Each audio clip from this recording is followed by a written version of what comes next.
오늘 할 게 바로 여기 고소설 중에서도 흔히 알려지지 않은 것 중에 하나가 요로원 야학이 오율안전 이춘풍전에 대해서 하려고 합니다.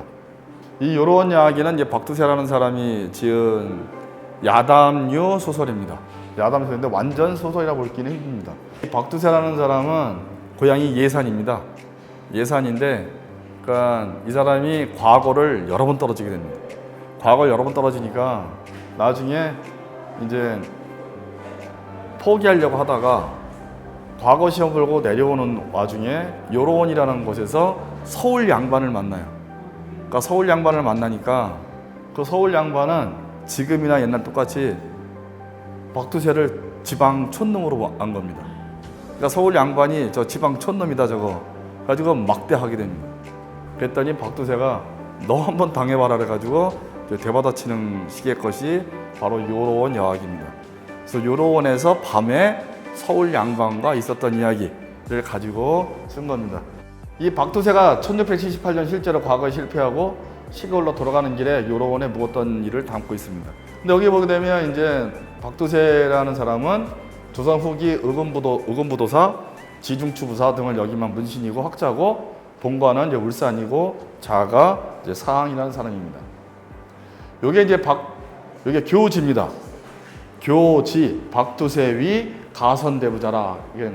그래서 이제 강의년에서 요때 나타나는데 요게 이제 임금이 하사해주는 겁니다. 이 사람이 요게 된다 해서 임금이 내려주는 첩지라고 볼 수 있습니다. 요로원은 서울에서 과천과 천안을 지나 아산과 예산으로 이루어진 길목에 있었던 숙소이다. 박두세가 과거를 보고 예산으로 돌아가기 위해서 요로원을 지나했다. 이처럼 요로원은 서울과 지방을 이루어지는 공간이자 지역의 경계이기도 하다.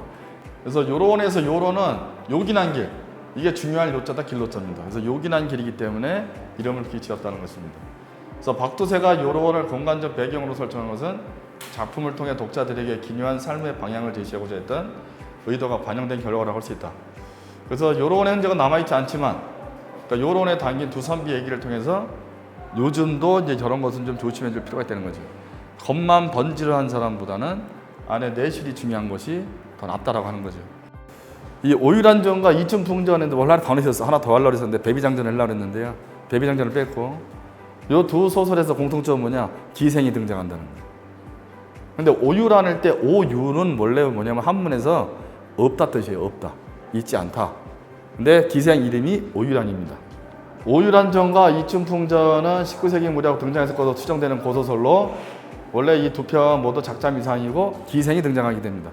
그래서 오율안이라는 기생이고 이춘풍전에는 평양의 추월이라고 하는 기생이 등장하게 됩니다. 근데 여기서 오율안이 이생을 아주 능욕을 하고 이춘풍전은 이춘풍의 아내가 자기 남편을 아주 깔아뭉개는 걸로 나타나게 됩니다. 그래서 이 작품은 중세 해체기인 19세기의 전환적인 성격을 나타내는 소설이고, 그래서 이걸 우리가 뭐라고 하냐? 세태소설이다 이렇게 불러요. 그러니까 세태라고 하는 것은 뭐냐면 자기가 당시 살았던 세상에 대한 문제점 등을 나타내고 있습니다. 또 세태소설에 등장한 인물들은 제자가인보다는 잘난 척하지만 결국에는 별 수 없는 인물들.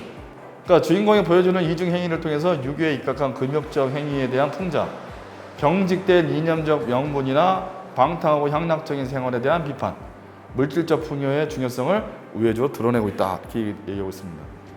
근데 이춘풍전은 이게 특이한 거예요. 이춘풍전은 한성 신보라고 하는 친일지입니다.